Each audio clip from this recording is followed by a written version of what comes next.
Hi, everyone. I'm Tina Srabotniak.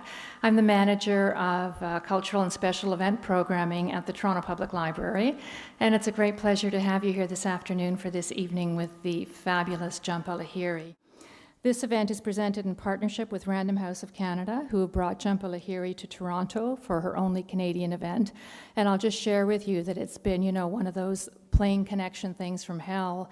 The plane in London was a misconnection, so she had to go to New York last night, and so we're very, very happy to have her here today with us.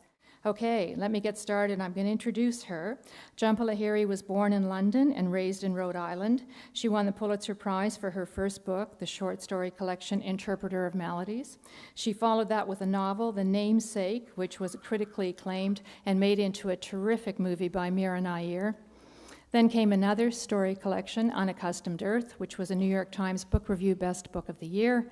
And now she brings us her new novel, The Lowland. Set in Calcutta and Rhode Island, the book tells the story of two brothers, Subhash and Udayan, who are extremely close growing up, but who choose different paths as grown men. The writing has the clarity and elegance that we've come to expect from Jhumpa Lahiri, and it's no surprise to anyone who's read it that it's been shortlisted for the Man Booker Prize. Ladies and gentlemen, Jhumpa Lahiri.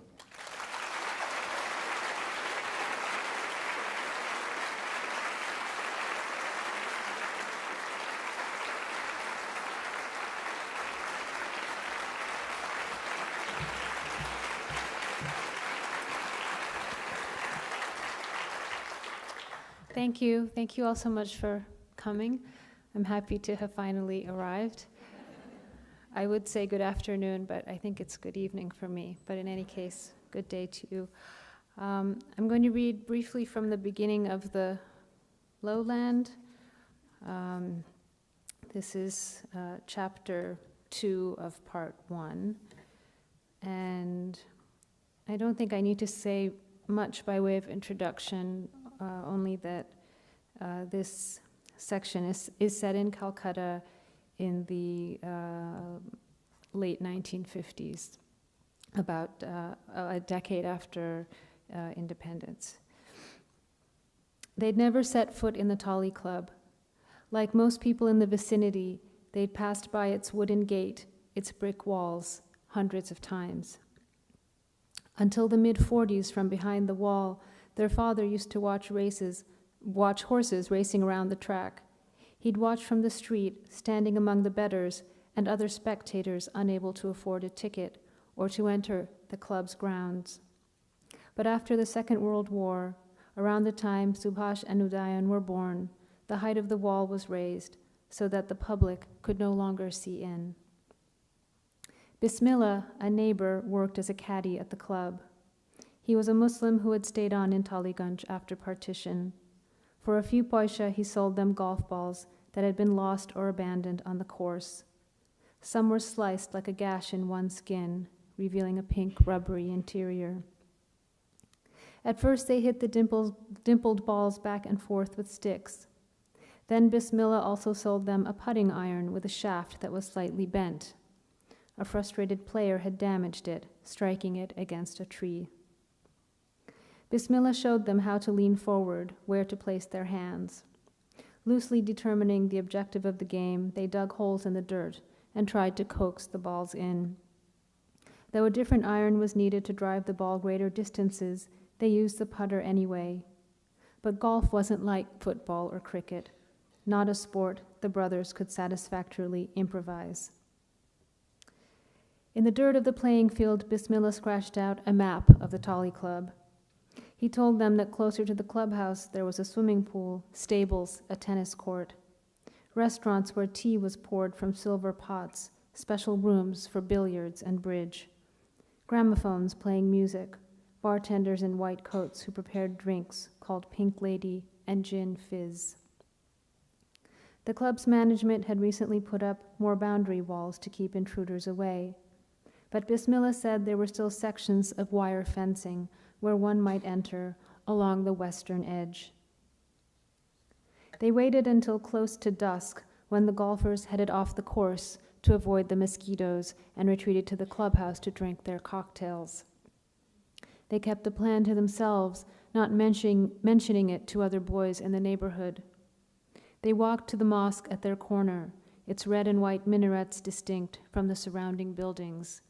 They turned onto the main road, carrying the putting iron and 2 empty kerosene tins.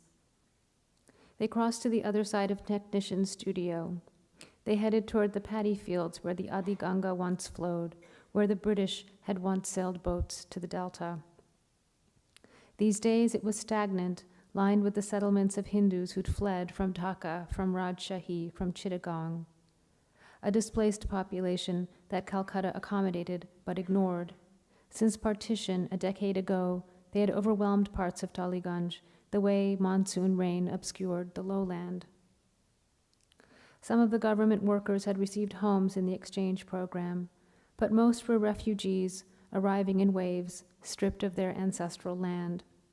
A rapid trickle, then a flood.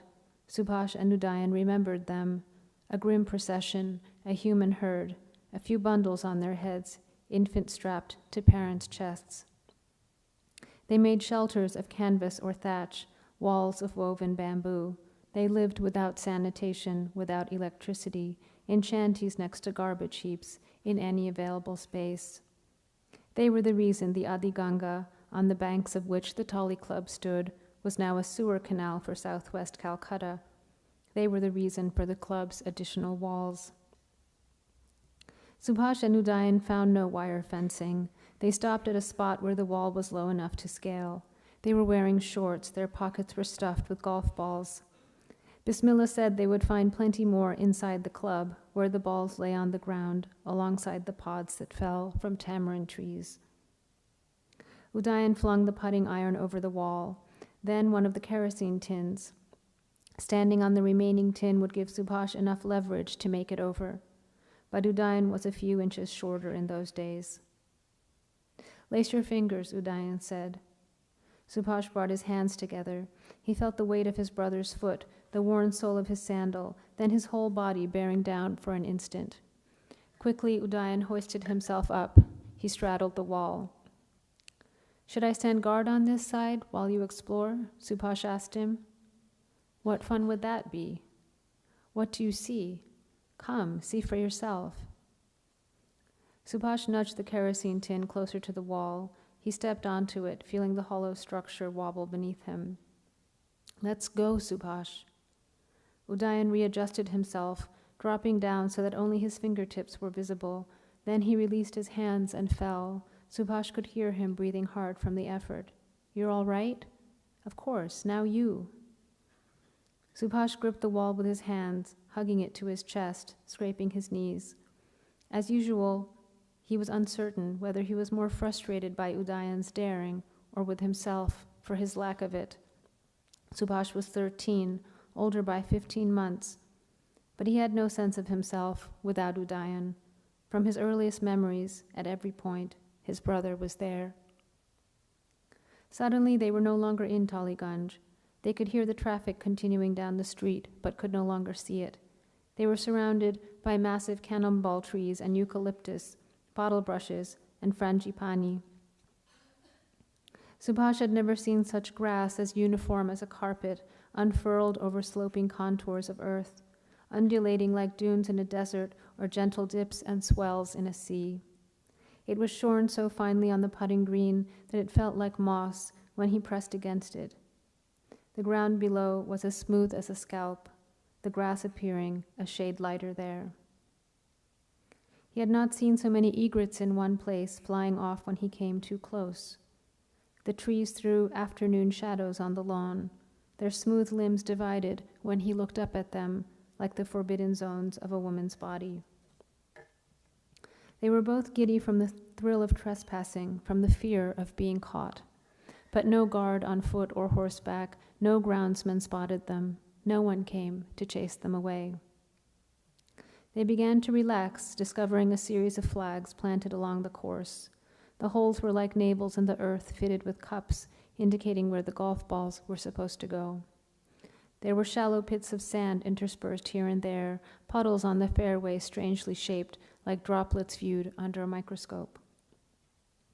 They kept far from the main entrance, not venturing toward the clubhouse where foreign couples walked arm in arm or sat on cane chairs under the trees. From time to time, Bismillah had said there was a birthday party for the child of a British family still living in India, with ice cream and pony rides, a cake in which candles burned. Though Nehru was Prime Minister, it was the new Queen of England, Elizabeth II, whose portrait presided in the main drawing room. In their neglected corner, in the company of a water buffalo that had strayed in, Udayan swung forcefully, raising his arms over his head, assuming poses, brandishing the putting iron like a sword.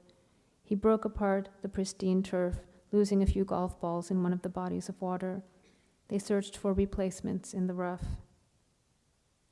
Subhash was the lookout, listening for the approach of horses' hooves on the broad red dirt paths.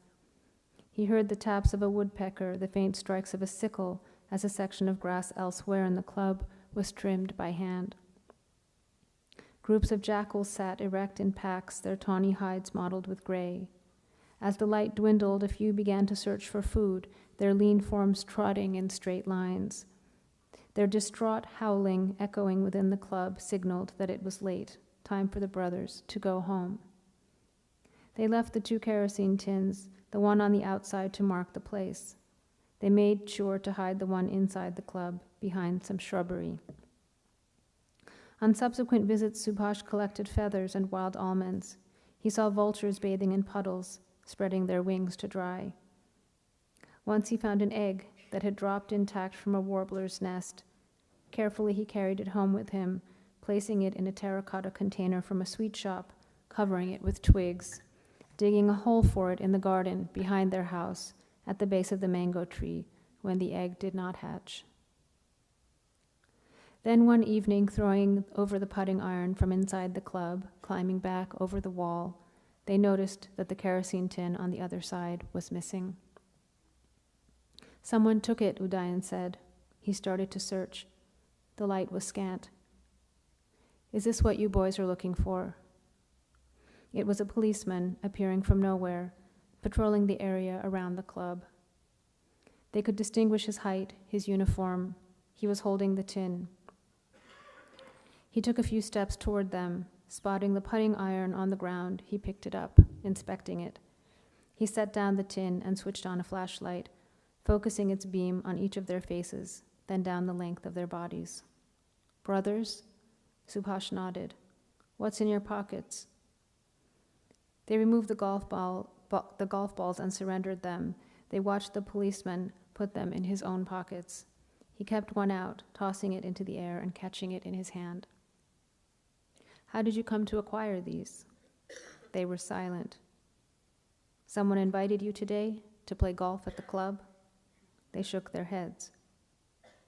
You don't need me to tell you that these grounds are restricted, the policeman said. He rested the shaft of the putting iron lightly against Subhash's arm. Was today your first visit? No. Was this your idea? Aren't you old enough to know better? It was my idea, Udayan said. You have a loyal brother, the policeman said to Subhash, wanting to protect you, willing to take the blame. I'll do you a favor this time, he continued. I won't mention it to the club, as long as you don't intend to try it again. We won't return, Subhash said. Very well. Shall I escort you home to your parents, or should we conclude our conversation here? Here. Turn around then, only you. Subhash faced the wall. Take another step. He felt the steel shaft striking his haunches, then the backs of his legs. The force of the second blow, only an instant of contact, brought him to his hands and knees. It would take some days for the welts to go down. Their parents had never beaten them. He felt nothing at first, only numbness, then a sensation that was like boiling water tossed from a pan against his skin. Stop it, Udayan shouted to the policeman. He crouched next to Subhash, throwing an arm across his shoulders, attempting to shield him. Together, pressed against one another, they braced themselves. Their heads were lowered, their eyes closed, Subhash still reeling from pain. But nothing more happened. They heard the sound of the putting iron being tossed over the wall, landing a final time inside the club. Then the policeman, who wanted nothing more to do with them, retreating. Thank you.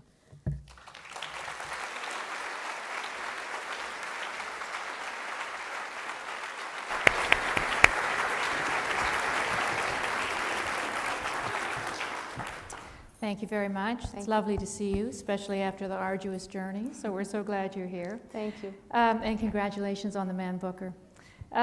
So you read that lovely section that's set in this Calcutta neighborhood that I believe is the neighborhood that your dad grew up in and that you visited as a child.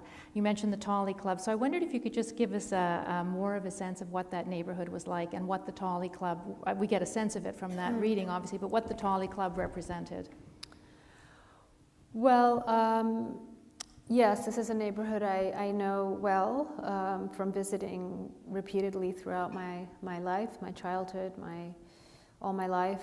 It's where my father was raised, where my paternal grandparents built their home and lived. And I would spend, several weeks at a time there on our visits. And the Tolly Club is part of. I mean, it's a real place. It's a big walled-off 100-acre country club that the British had created on an estate. And when I was young, I felt toward it much the way Subhash and Udayan, I think, feel toward it, in that it was something. It was this sort of mysterious world, walled-off world that I never went into. That my father's family, which comes from a very ordinary background, it was not a part of their lives. So I too was curious about it as a child. The first time I went inside of it, I think I was married, I think, so I was quite grown up. So in terms of their curiosity, it's something I too felt. Of course, they would feel it in a very different way, having been raised in this neighborhood and being fully a part of that neighborhood. Tollygunge itself it's in South Calcutta, and it, to me, it was a very striking contrast, that neighborhood, compared to the north of Calcutta, which is also represented in the book. That's where my own mother was raised. So we would go either stay with my maternal grandparents or my paternal grandparents. We would do this sort of north-south journey back and forth during our visits. And whereas the north of Calcutta is really the heart of the old city, very congested, very old and bustling. Tollygunge always had a very different flavor. It was created as a refuge by the British, a sort of lovely suburb full of wildlife and open space, green trees, birds, and so on. So I was always struck by how different it was, and then I don't know if you'd like me to explain a little bit about how the book came about. It's sort of connected. Oh, exactly, yes. And I want to ask about the Naxalite Movement and all that stuff. But please tell us, just continue. So, I can just add that at a certain point in my life, I heard that there had been an execution that had taken place in that neighborhood that I knew very well. During the repression of the Naxalite period in the early 70s, a violent Maoist movement that was sort of at its height in the early 70s, and then the government cracked down on it very brutally. And I learned that two brothers had been killed one evening in front of their parents and some other family members. And so this provided me with the seed to write this story. And though I never knew these brothers, and Subhash and Udayan are completely imagined characters, absolutely imagined characters, but that did provide me with the original spark. Yes, and Udayan is the one who joins the Naxalite movement, is it? Now, had you been familiar with that, or was that With the research? movement? Yes. Can you tell us a bit more about it? You said it was a Maoist movement. Yeah, I mean, it was something very mysterious to me, of course, because when it was going on, I was quite a young girl. I was, 4 years old in 1971. But it was something I was conscious of from a very young age, because I would hear my parents and their friends, their Bengali friends who would come to visit us, or the friends we would go to visit, they would be talking about it. And I was aware of something being discussed that seemed very scary, and that they were very worried about and concerned about.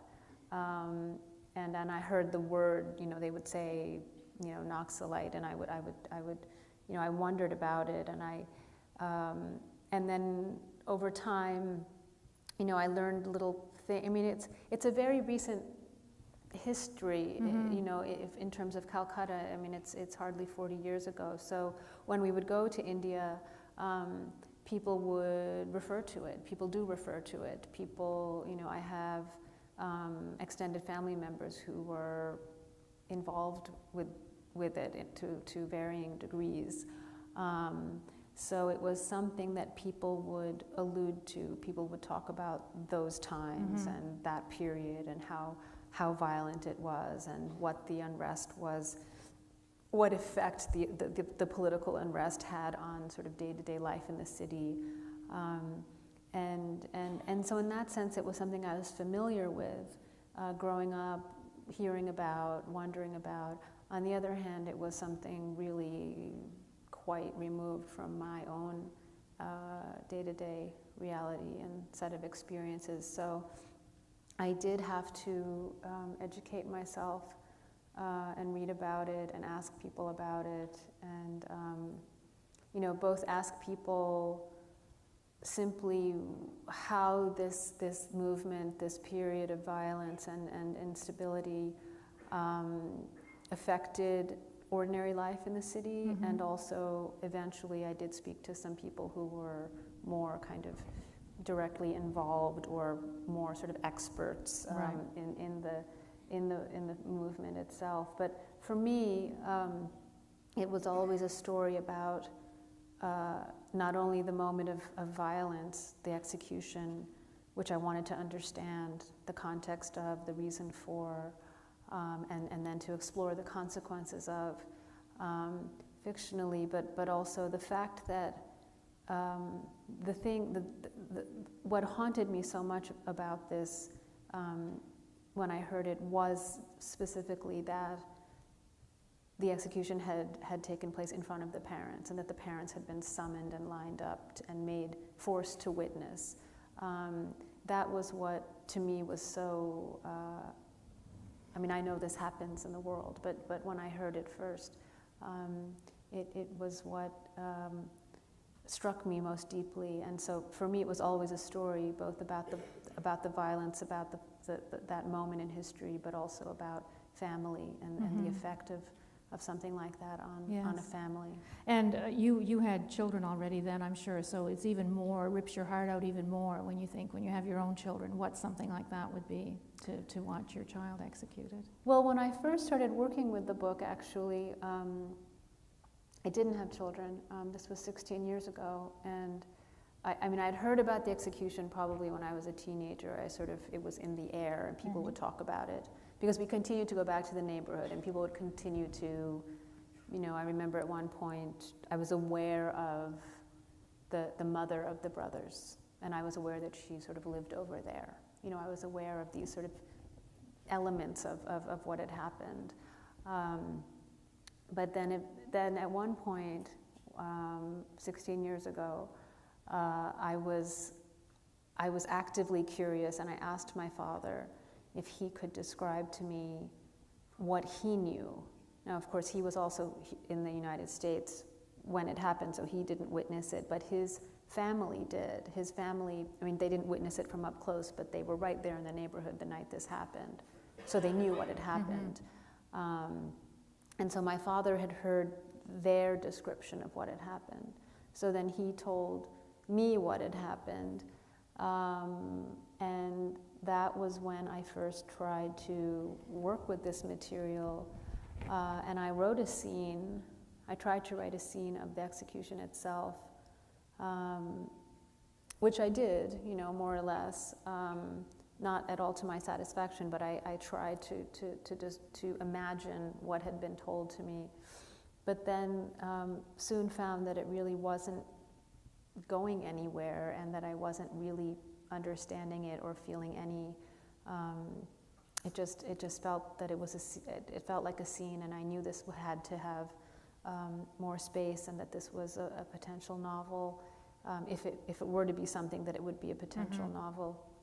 And so I set that scene aside for 10 years, not really working on it at all, but hoping maybe someday in the future that it would kind of begin to loosen it, as it were, and that I would be able to find my way into that story. And do you know what loosened it for you?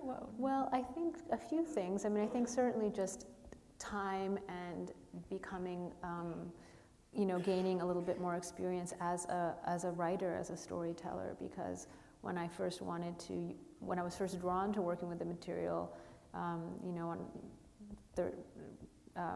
16 years ago, I hadn't published any of my books yet, you know, and so this goes before you were famous. This was, this was 1997. Wow. So 2 years before my first book was published.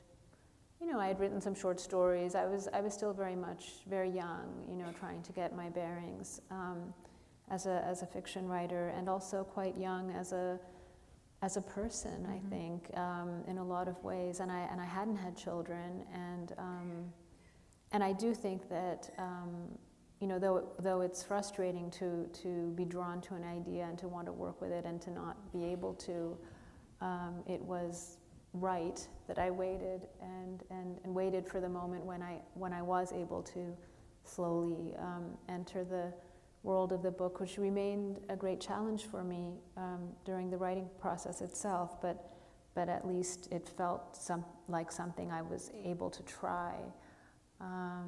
And as you say, yes, of course, I mean, being the mother of 2 children adds a whole other dimension in terms of imagining what that might have been like for the parents of these boys. So the 2 brothers that you introduced us to are incredibly close. They're born very close, about a year and a bit apart. And they take different paths in life. As I mentioned when I set it up, Udayan is the one who becomes involved with the Naxalite Movement. And Subhash comes to Rhode Island. He decides he's going to go to America to study. And now I think we're in territory that is familiar to your readers from your other books that you've dealt with, the educated Bengali community that comes to the northeastern United States. And Rhode Island was specifically where you grew up, I think, too, yes. Right? So, and of course we come to your, if I'm accurate in saying so, your great theme of dislocation and identity. And I wonder if you could just talk a bit about that, about what it was like for you. I know you were born in London and were grown up in Rhode Island. If you could just talk a bit about that. About my own experience. Yeah, about your own experiences.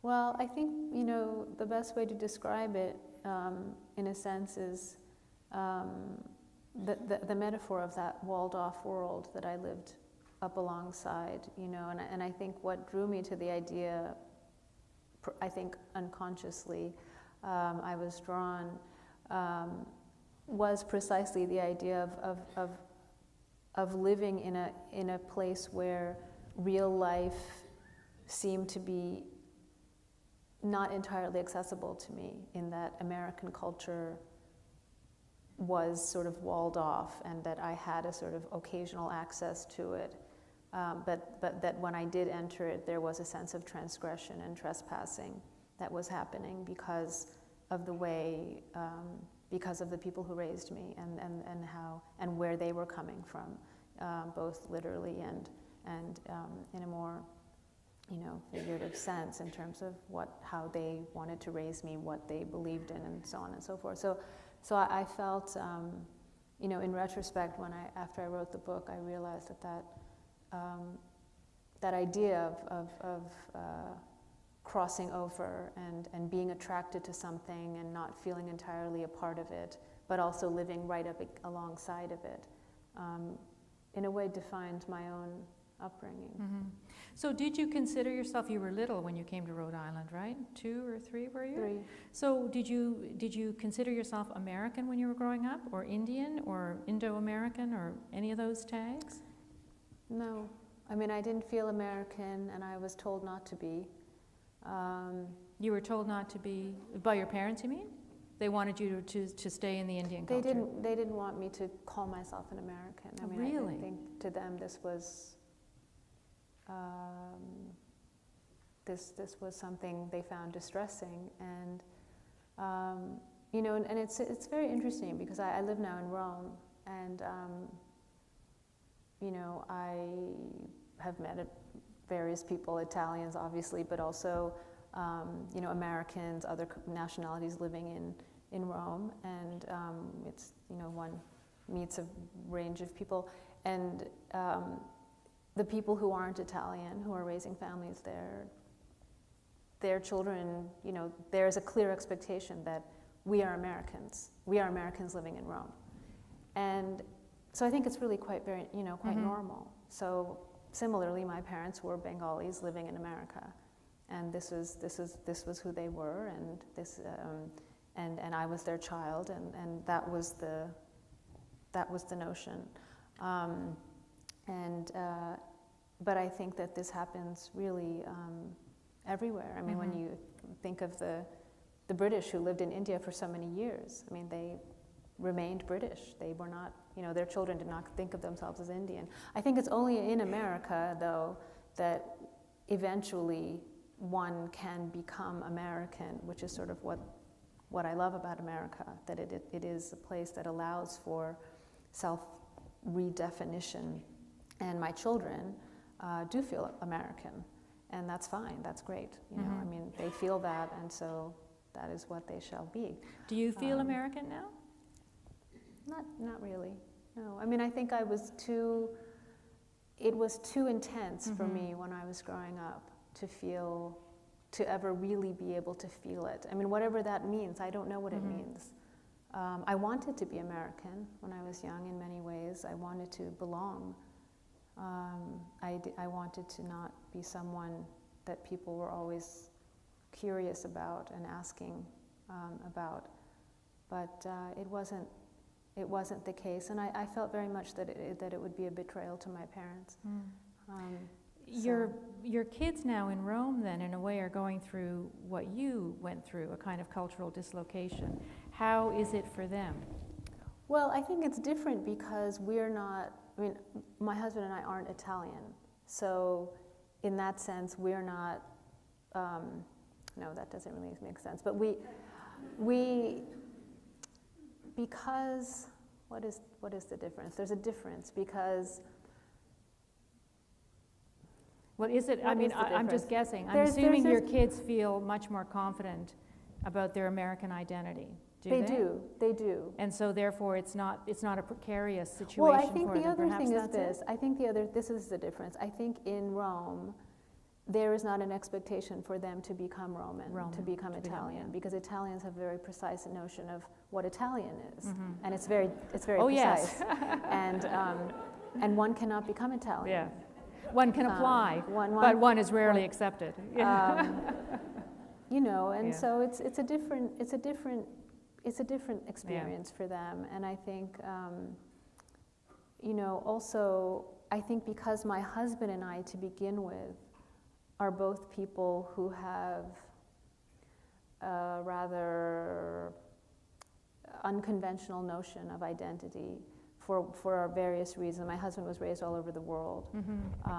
He was, born in Mexico. He was raised in Thailand. He was raised in Guatemala. Then he came to the United States. And so his background is, very, very rich and varied in all sorts of ways, linguistically, culturally.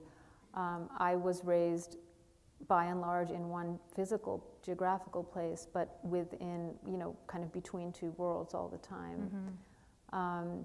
So neither of us have a strong sense of, we must preserve our culture. I think both of us, certainly I am someone who is always drawn to cultures outside of my on the other side. Again, the sort of what is on the other side of the wall. This interests me as a person. This interests me as a writer. So it doesn't make me nervous, if my children immerse themselves in Italian and have lots of Italian friends. This doesn't threaten me as a person. Right. Because I don't have a sense of we must, preserve and try to recreate a sort of forgotten culture or a culture from which we are at a great distance. It's the fear of losing it, and I'm sure that's what motivated your parents, is that they were afraid that if you... Are we on? We on? Sounded like it just went off there for a minute, but okay, good. Yes. On living in Rome, though, I mean, who wouldn't want to live in Rome? But what made you go to Italy? Because the whole family's there now, right? Your kids are in school. Are they in Italian school, or are they going to English school? They go to an international school with sort of half of the student body being Italian. So it's a nice situation for them, because they're neither in a kind of, international school bubble in which sometimes there are no kids from the actual country you're living in going there. But in this case, there are a lot of Italian kids in the school, so they have a number of Italian friends. We moved to Rome to satisfy a very long simmering desire on my part. I had studied Italian for many, many years in America. I'm not sure why. But I have you were cagey. You were studying knowing it was in the future. I think I did. I mean, I have a great love for the language, and so I taught it to myself, and then started working with tutors to get better at it, and eventually I just felt that this was something I really wanted to do, and so we did. We moved there a year ago, and it's been an extraordinary experience for me in every way. I think part of me also feels, I was raised by foreigners, and so many of my characters are foreigners, and I write about that, and I've observed that all my life, and I've absorbed that all my life. But in terms of my own, experience, I have been quite protected. I mean, I was raised in the United States. I would go to India all the time, but I was always their child and protected in that way. And this is the first time that I am a foreigner, that I'm a complete foreigner. Because even though I didn't feel American in Rhode Island, but I knew that I lived there. I went to school there. I eventually, was naturalized and got an American passport and all of these things. Whereas in Italy, I live there, I love it there, I speak the language, I'm happy, but I know that I will never belong there in that basic way. And one lives in with a certain sensibility that, again, I've witnessed all my life from my parents, but I have never actually had to do that as an adult. So I find it, I find the challenges of it very, very, very rewarding and very, very interesting and very, very humbling also. So when you still live in Brooklyn, is that right? I mean, you've kept your place in Brooklyn, We kept our place. So you're how lovely, Brooklyn, Rome. We hardly know where to go. One last question on this identity thing. So when you think, as we all do, when you think in your mind of I'm going home, where is that to you? What do you think when you think I'm going home? I think of where my children and my husband are. Wherever that is. Great answer. I want to move back to the book a bit now and talk about marriage. You've written about marriage in many of your short stories and in your other writing. And you always write about it, it seems to me, in a very unsentimental way. You talk about people coming together, often this kind of dislocation where they, perhaps they've come to America from India. What interests you about marriage, about the dynamic, as a writer? I think it's always a great story, no matter what, and I mean, so many writers have written about marriage for this very reason, because it's a sort of built-in mystery, built-in drama, tension, and sadly, so many of them are flawed, unhappy for whatever reason. Also, perhaps because the idea of marriage and the sort of how to get married question, the idea of does one have an arranged marriage or not? I mean, this was something that I was aware of from a very young age. I was probably too young to be healthy or normal. But by the time I was my daughter's age, I mean, she's 9, so well before that, people would say, are you going to, marry within your culture or not? Wow. I mean, what did I know? Wow. Right? But people did. People would ask me, and I realized how important it was. And again, as you say, it's all about the desire to preserve the culture, the fear of losing the culture. Mm-hmm. Were your parents upset when you didn't marry an Indian man? No, they weren't. But I think I worried that they would be earlier on, but they weren't. I think you said to Salon in an interview that you thought you'd come to the end of a phase in your writing. Is that accurate? Did you say that? Can you talk about that a bit? What you meant by that? Well, I think because this is a book, as I said, that I've been trying to work on, trying to realize for so many years, and the fact that I wasn't able to realize that this book, and then wrote the other books, kind of felt. I just feel that I finally completed something that I was trying to work out, in some sense, in all of the books, and I also feel that with this book, I don't know. I feel that's sort of at the end of a road, and I want to get myself onto another road, and I'm not sure where that road will take me, but I just know that I'm feeling a little bit the way I was feeling a few years ago when I really wanted to move to Italy. I just felt that I had lived in America for long enough, and I wanted to get out of New York, and I needed to get out of New York, and I needed to get out. And I think many people feel this, but I feel that also creatively. I feel that I am ready to get out of this particular world set of concerns, perhaps way of writing. I don't know. I don't know exactly where it will go. In the book, the main female character, Gauri, am I saying her name correctly? Gauri. Yeah. Gauri who in fact was Udayan's wife and becomes a widow and marries Subhash, and I don't think I'm giving anything away in saying that. But she's not a very good mother. And I'm interested in, since the term of bad mother is such a hot button issue in our society, what interested you in writing about a woman who seems to not have had any maternal instincts? Well, I wasn't thinking about it as an issue, though I'm aware that it is. There have been some books and things recently. I was working from this situation, this original seed for the book,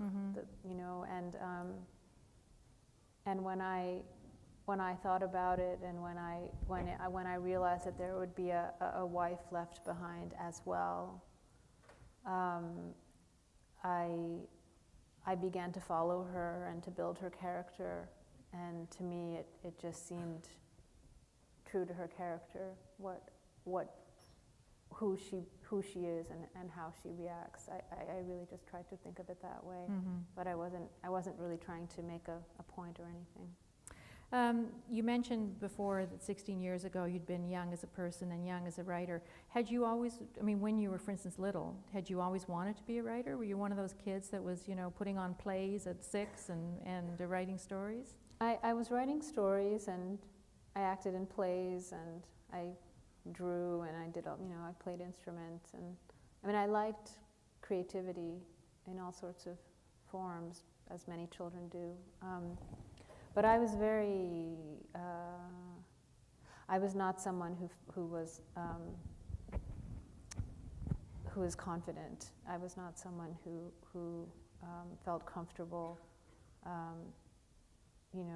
Well, I didn't feel comfortable, period. I didn't feel comfortable in my skin, and so I was not someone who had that sort of. I feel that being a writer is a very bold thing to do in a lot of ways, though a lot of shy, retiring people end up doing it. But in a sense, the act of creation, it's a very emphatic thing to do, and I felt. I just felt that I was built differently, and that I was, sort of meant to be quiet and to listen and to observe, which of course are the things that writers do. Would make a good writer. But to make that leap into sort of wanting to call myself a writer and to be a writer it felt a little bit like on the other side of that wall. I felt that it was something other people did. Other people wrote things and painted and acted and did those kinds of creative things because I always felt more comfortable in the audience and not on the stage. Even though I liked doing plays and things, but just in general, I felt more comfortable in that position. So what got you over the hump? What made you say, okay, I'm a writer, I'm going to do it? Well,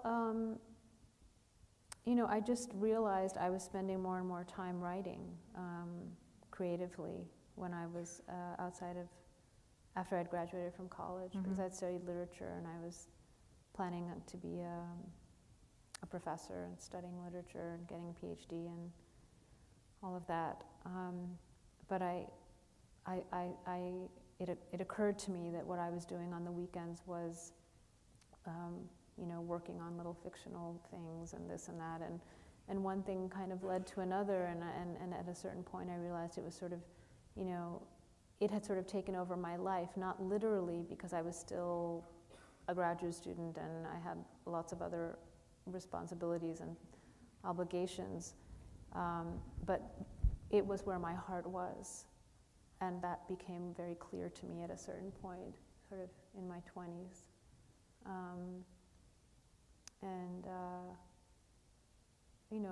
It was a sort of a process. I worked with a teacher who believed in me greatly, and then I received a wonderful gift from a place called the Fine Arts Work Center in Provincetown, which gives long fellowships to visual artists and to writers. So I received a fellowship from them, and that seemed like, wow, I'm not supposed to get one of those. I better do it but now. But I did, and I went, and that was a big turning point for me also to have. But I really did need other people. I wasn't, as I said, I'm not proud of it. I just didn't have that sort of self-conviction. I can do this. I didn't have it. So for me, it was very critical to have other people who believed in me and encouraged me. You're known for the beauty, and simplicity is not quite the word. I don't know what I want to say here, but you write in a way that is not flowery at all.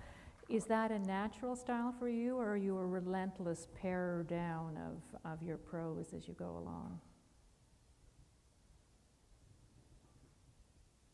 I don't know. I do like to keep it simple, and I don't like things to sound fussy. I just want it to be clear, you know. And I work on the sentences a lot, just to try to get a certain clarity. But, that's not to say I don't like reading other kinds of prose, just seems like That's what seems most natural Mm-hmm. to me, to aim for a sort of more simple prose.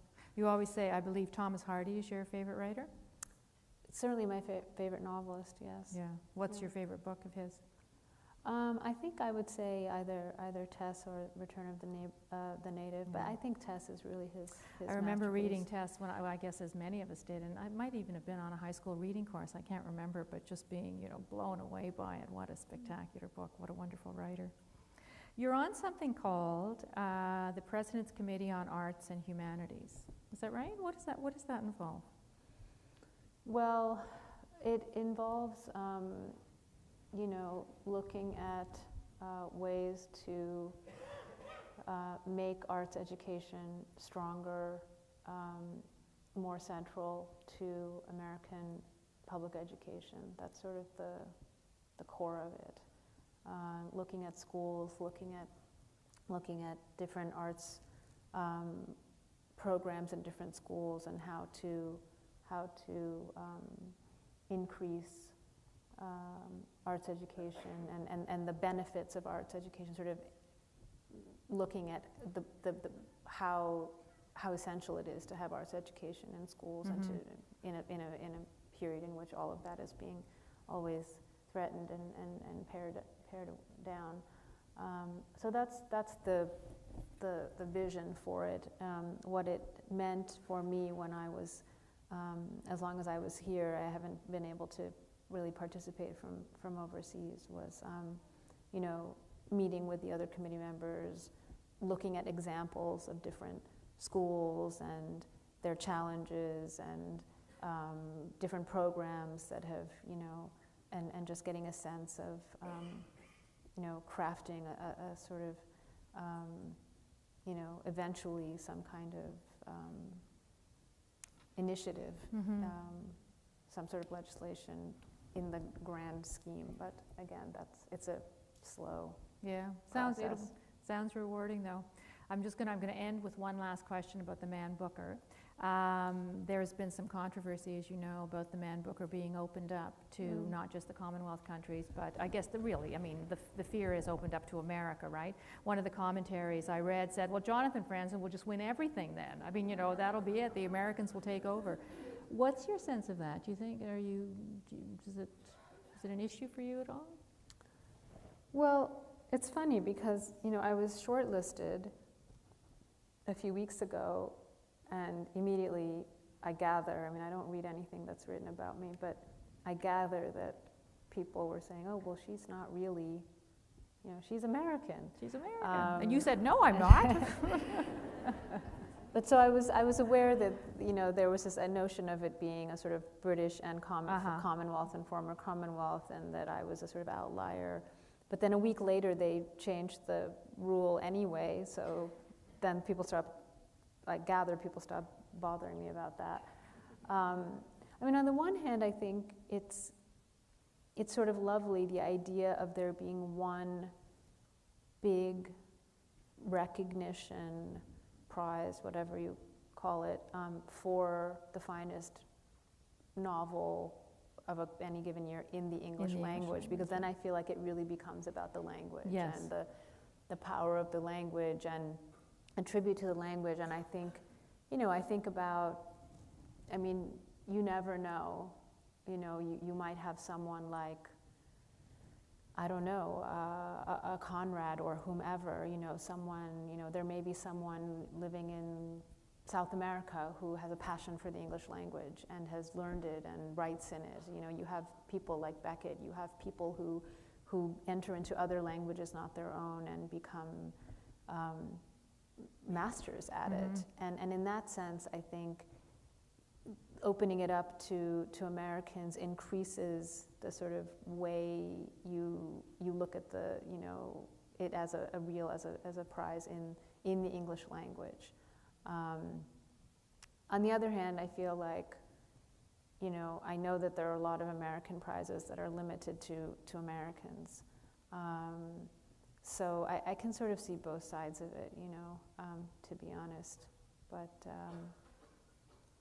I think it's official, so... Yes, it's official. I think, very diplomatic answer. Yeah, Jhumpa Lahiri, you are a wonderful writer and a wonderful interpreter of words, and it's a great pleasure to meet you and see you here today.